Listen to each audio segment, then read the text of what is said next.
Now, we are all aware of Elon Musk, one of the greatest minds of our generation. That's probably something that he said himself in a quote about himself. He's a very rich man, multi-billionaire. He's the owner of Tesla, SpaceX, where they send the funny rockets into space like Kerbal Space Program, with about as much efficacy as well.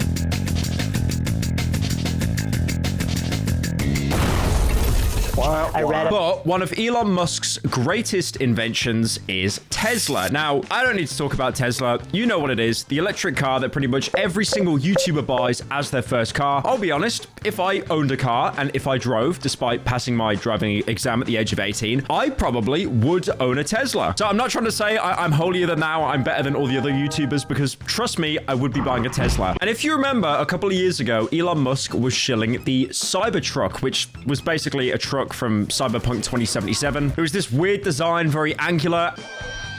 And I'm sure you'll remember as well, he basically tried to sell it as this piece of technology from the future. It arrived through like a time machine or something. But more importantly, if you were going to be attacked, the Cybertruck would protect you. And that obviously spawned the infamous moment where Elon Musk threw a steel ball at the Cybertruck to show it takes no damage. It will save your life, only for it to completely shatter the side window. Sure?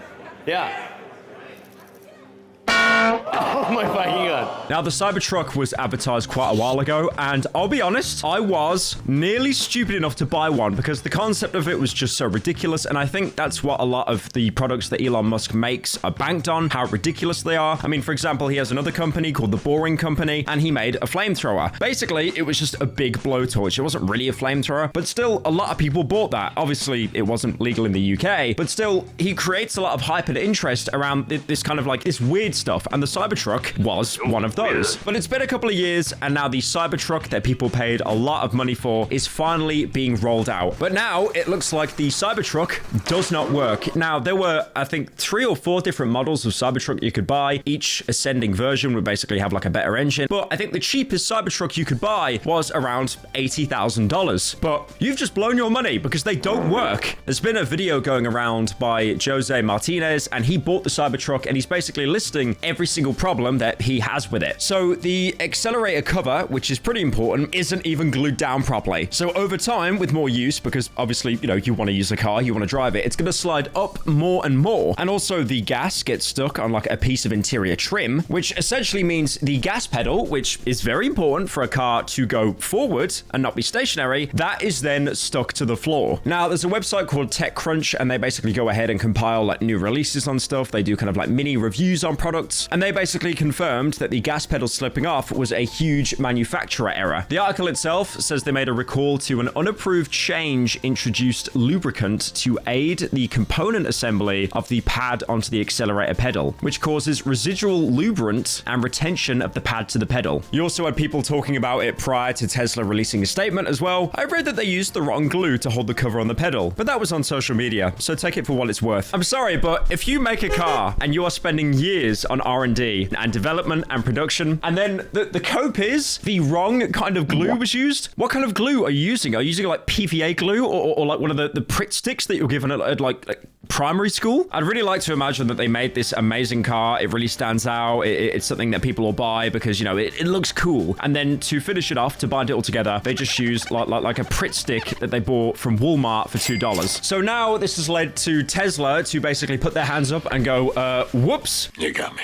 We didn't mean for that to happen, Lamau. We didn't mean for you to notice that, Lamau. And they've done a huge recall on all of their Cybertrucks because obviously at this point, they are not safe to drive. Do not drive one. If anything, you're probably more safer driving the 3-wheeled car that's used in like every Mr. Bean sketch, and it always ends up with the joke being that the car falls over on its side. That car is probably safer to drive than a Cybertruck. But as we know in these situations, Elon Musk has a lot of God defenders. People that'll be like, no, Elon, the car doesn't work. It's not your fault. It's my fault. I clearly was not ready to drive the Cybertruck, so it was not ready for me. So now you've basically got a bunch of people doing these like hatchet ways of fixing their Cybertrucks because they don't want to recall it. It's kind of like back when you had the Xbox 360 Red Rings of Death, how people would like, you know, purposely brick the console even more, almost to cause like a major reset so it'd start working again. And then it would only really work for like an extra day, mostly because people didn't want to send it off to Microsoft and have to pay to get it repaired. Or if Microsoft were paying for it, you would basically literally be waiting weeks. It is a scary thought that most people watching this video have never actually experienced the red rings of death. It was a terrible time. Imagine buying a brand new console and it didn't work. I know the whole bit about like PS5 has no games. I know it's a dead bit, but this was a console you would buy that would just break, and over half of them broke. So people went back to base, they opened up their Rust workbench, and they started crafting rivets to put in between the pedal. That apparently fixes the issue. And this is also a method that Elon has been pushing himself as well, probably so you don't have to send the Cybertruck back and they repair it for free. But all I'm saying is, probably not the best idea with your $90,000 truck. That's if you bought the cheapest model, by the way. It could go up to $120,000. Drilling a clean hole through your nice expensive truck and then also forcing a rivet into it so it works properly. It seems a little bit stupid. That's awesome. I've always wanted to take a drill to a $120,000 truck I just bought. Nothing says smart purchase like that. Now, apparently this pedal issue has brought 3,878 trucks out of commission. Probably out of 3,879 trucks that people bought. Also, not to mention, this is not the first time that Tesla has had to do a massive recall. I'll be honest, if this was the first case, this video would basically be redundant. But back in 2022, they had to do a recall of 4 million Teslas. The reasoning behind that massive recall was apparently because of a software update. The cars were out of date. You needed to send them back to Tesla so they could, I don't know, stick a little USB in and charge it. The Bluetooth device is ready to pair. But I do want to also make the point, other things need software updates. Your phone needs an update. The Steam Deck, for anyone that bought that also needs to be updated. I actually bought one of these Steam Decks, and much like most people that buy the Nintendo Switch, I played it for a week, thought it was cool, and then never touched it again in my life. But now this thing doesn't turn on. If I need to send this back to Valve for a software update, then fair enough, I'll do it. But obviously this, a little tablet, is a lot easier to send away than a whole car.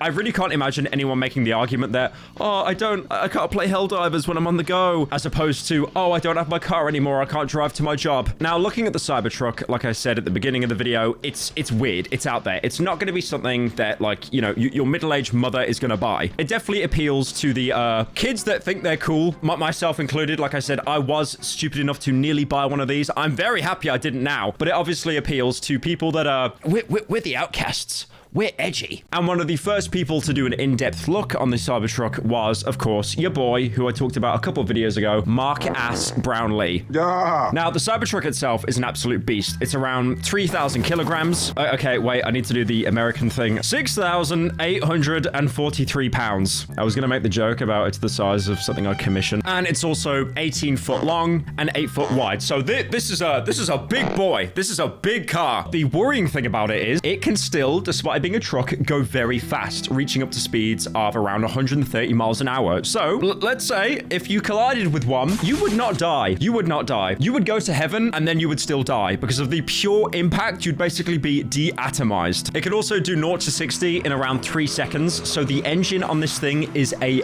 beast.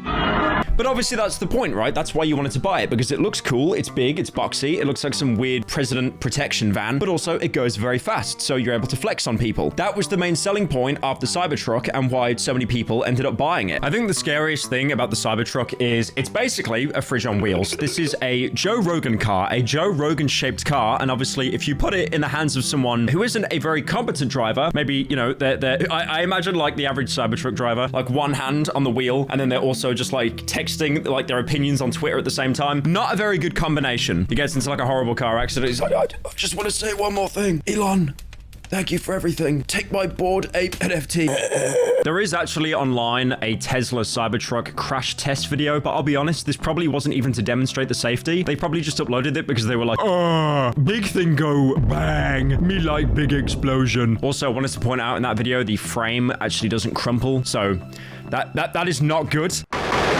Also, on top of that as well, the battery is absolutely massive. It's 123 kilowatts an hour. But despite that, it's only going to take you around, I think, 340 miles before it completely runs out of juice. And then pray to the gods that you find a Tesla charging point or maybe a bit of lightning to strike the car and charge it back to full. Now, they are looking at adding in new features like a rangefinder, but the battery is so big, it takes up around a third of the truck's bed. There's really not a lot of space to work with. So that'll hopefully add on an extra 130 miles miles or so. But even with that, it's only going to hit around 470 miles. And the promise with the Tesla Cybertruck was to go originally 500 miles. And then on top of that as well, like pretty much every single video game in existence, it is DLC that you will happily be paying for. You will not own it and you will be happy. It's going to cost around another $16,000. So you're paying more money to basically get near the promise of what they originally had. To put that in perspective, the new Nissan Versa that just came out this year, the 2024 version, that is also $16,000. I am not saying that is anywhere near the specs of a Cybertruck, but that is a whole ass car in comparison to DLC for your already existing Cybertruck. Now, you'd think the Cybertruck being a truck, you know, it's something you can live in, you can be on the road with. It's like the Breaking Bad RV, but now it looks cooler because it has edges around it. Well, in Mark Ass Brownlee, I'm gonna keep saying that, I'm sorry. In his video, he basically shown that the Cybertruck is worryingly slow to charge. So it is not built for long road trips at all. So not the fastest charging Tesla we've seen either. You go to a regular Tesla supercharger and you don't max out at quite the same charge curve speeds for a long time. So it's really not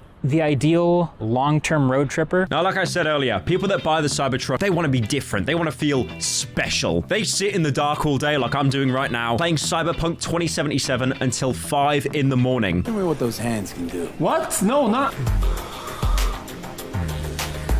That's why the car has no visible door handles, because it's evolved past the need for a door handle. And the panels the car uses are like unpainted stainless steel, so they are very, very prone to dirt and smudging. I said that this would happen. Tesla's cope about no paint finish, they basically said cars over time, they age, they rust. And by not being painted, it's going to be incredibly resistant to that. So this is going to be a car that you're going to be able to keep for a long period of time, and it's always going to look the same. But again, doing a callback to what I said earlier, they also said something similar about the shatter-resistant glass, and we all know how that turned out with a 3-inch steel ball.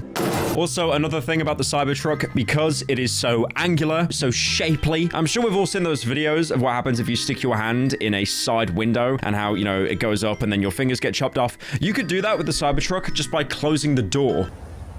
If this video gets 100,000 likes, I will definitely be the first to try that. It will be my own social experiment. Now, obviously, Tesla is prided on the fact that they're all electric cars, but they're not the only company to do this. There's been others that have come before, and there'll probably be more after. Like, for example, Rivian. That's another electric car company, and they were tested by out-of-spec reviews. And their cars actually have sensors that go off whenever the front trunk is being closed. Okay, all right. I've talked a lot about the Cybertruck in a negative way. I've talked about you could lose fingers. The ring finger. The car goes very fast. You are going to obliterate anyone you're coming into contact with. But you know what? Let's look at the positives. Let's talk about the Cybertruck's Wade mode. So the Wade mode was one of the selling aspects of the Cybertruck, which looking on it now is actually kind of pointless. So the suspension of the car can rise around 12 inches, which is apparently what my chat thinks is taller than me. While it's on suspension, you can basically drive around in low water. Now, I know the Elon Musk shills, as soon as they heard this, they instantly thought it was like some James Bond 007 car that could drive underwater. That is not the case. This thing has basically the suspension to go over like a pothole with some water in it. Now, let's say you got your Cybertruck. It is like Jesus Christ walking on water in the Wade mode. Even if you took it through water and you got it back, you have another problem. Tesla, when you buy the Cybertruck, don't give you spare hubcaps. So eventually the hubcaps you've got in the car are just going to completely rust over, and you'll have to fork out more money getting replacements. That's the only place I've seen rust on this truck. Now, one of the last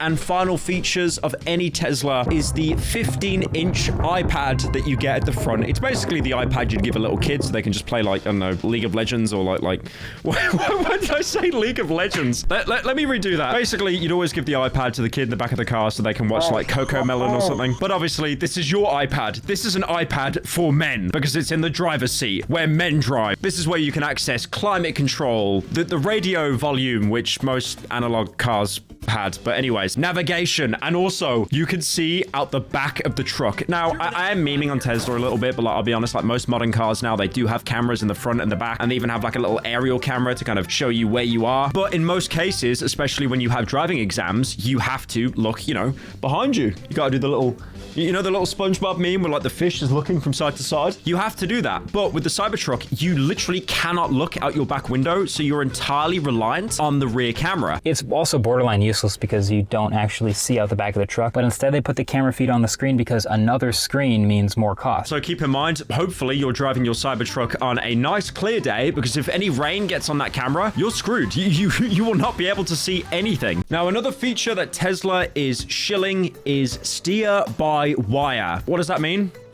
I just don't know. Now, this is very complex. As Elon said himself, serious business, do not laugh. But basically, when you steer a Tesla, apparently the steering isn't linked to the wheels. Instead, and this is the most like pretentious explanation I could ever think of, it goes through a computer algorithm to take the vehicle speed into account. So if the truck is going slower, it can take turns that are faster and sharper. And if it's going faster, it'll take a slower turn. So that's one of the reasons why the Cybertruck, despite its size, feels quite nimble to drive. Now, this sounds like a really good feature, and I'll be honest, like I can't attack it. It does sound decent. Like, it really makes this beast of a vehicle feel like you're driving, I don't know, like a little Ford Focus or something. But obviously the problem is, again, like looking out your back window, it's going to mess with years and years of muscle memory on how you've learned how to drive a car. So you could get a Cybertruck as your first car. Don't do that. And if you got any other car that wasn't a Tesla in the future, you're a little bit screwed, and vice versa. Another good example I can think of, it's like how Apple would always have, like, you know, chargers that were the lightning cables, not the USB-C. I mean, thankfully in Europe, it's USB-C for everything now. Thank God for that.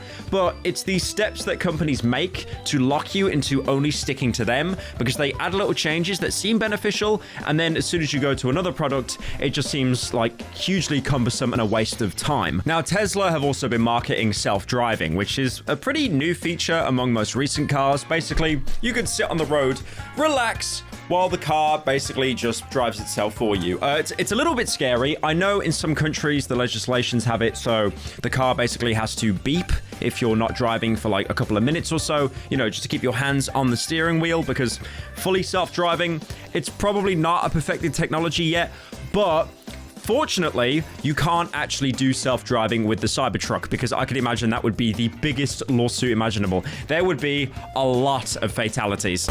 Now, it does have a traffic-aware cruise control. Cruise control obviously being when you lock in a certain speed, and it basically maintains that speed. But this feature on the Cybertruck does still require manual steering input, but it can also follow the car ahead of you at a safe distance. But obviously, it's nowhere near the same as actual full automatic driving. But again, other cars do this. Other cars have like manually assisted cruise control where you still need to steer and add input to the car, and they're a lot cheaper than the Cybertruck. Now, one thing I found out about the Cybertruck, which is very weird, obviously it's shilling to be a truck from the future. So why is it that Tesla basically say that you have to hand wash the car yourself, and they have stipulated that if you take this thing through a car wash, that will totally void your warranty. You've got to spend all day like caressing the Cybertruck. Elon Musk puts in a new stipulation, you need to kiss it 5 times a day or you also avoid the warranty. Now, throughout the whole first half of the year, Elon has been getting into quite a lot of spicy drama. I mean, I could list everything the guy's done. When he smoked weed on Joe Rogan and that like tanked Tesla's stock price, his takes on Twitter. He then got pulled into a class action lawsuit over racial discrimination, which is obviously a very messy case, and it really doesn't look good for him, including the fact that he's known to have a pretty toxic work culture at Tesla. I'll be honest, Elon is someone I would love to meet, but I feel like I would also be absolutely terrified of him as well. I even remember this one small story of how he had an assistant, and this assistant asked for a raise, and he went out of his way to prove that he didn't need an assistant just to fire her. So he's quite intimidating. So let me introduce to you Jahan Jones. Now, he's a reporter for MSNBC, and he covers futuristic multimedia, and he basically wrote this whole article on the amount of recalls that Tesla Cybertruck is going to have is going to be a huge hit to the company. To make matters worse, he's recently been begging investors to pay his $56 billion buyout. Obviously, $1 billion is a lot of money, an unimaginable amount of money to most people. I don't need to explain it, but here is a quick visualization of what $1 billion looks like. Now, to give a bit of context to billionaires as well, because I feel a lot of people miss out on this point. People like, you know, Bill Gates, Elon Musk, Jeff Bezos, they're billionaires. Very, very incredibly rich billionaires, but most of them don't actually have their money in their bank account as tangible funds. They have it more in stocks in the companies that they own. And one thing that the super rich actually do to avoid paying tax completely is actually taking loans out from the bank to buy things. And obviously, when you take a loan out, you need to pay interest, right? You're not just paying the equal amount of money back, you're paying a little bit on top of it. That is the interest. What billionaires actually do is bank on their company increasing in value. So when they pay back the loan they've took from the bank, it's basically net zero. They don't have to pay anything because the interest they're paying is just their company doing better. Now, after Elon was basically begging for the buyout, a judge has actually came in and said it isn't really fair that the shareholders have to subsidize Elon Musk's, mistakes. Now, going back onto the Cybertruck, this thing is considered the future for electric vehicles. They really wanted to create a vehicle that stood out, and every other company looked and went, wow, that is based, if I do say so myself. I'm gonna make a car like that now. And to be fair, as much as I've spent this video like attacking it, saying everything that's wrong with it, it still does look like a cool car. And for the most part, it does what you're paying for. It's just you could pay for other cars that would do the same thing, probably a little bit better, for a fraction of the price. But that's not why you're buying it. You're buying it because it looks cool. I mean, I know some people are gonna basically say it looks like a restaurant kitchen fridge, but a very cool one. So here I am on the Cybertruck website. You can't actually buy a Cybertruck because the pre-orders were all over. That was like years ago, but look at that edgy writing, Cybertruck 2077. But here you can see like a bunch of pictures. You can see what I talked about earlier, the 5K towing capacity, 350 mile range, which isn't even accurate, and then 2.6 0 to 60, which is pretty decent. I do like all the images though, like this one here, it was dropped off at like a garbage dump. So not really the best picture. And then, guys, we have Death Stranding. But yeah, what is my conclusion on the Cybertruck? Buy one. It'd be funny. If you got rich parents, buy one. That'd be lit. Don't buy one.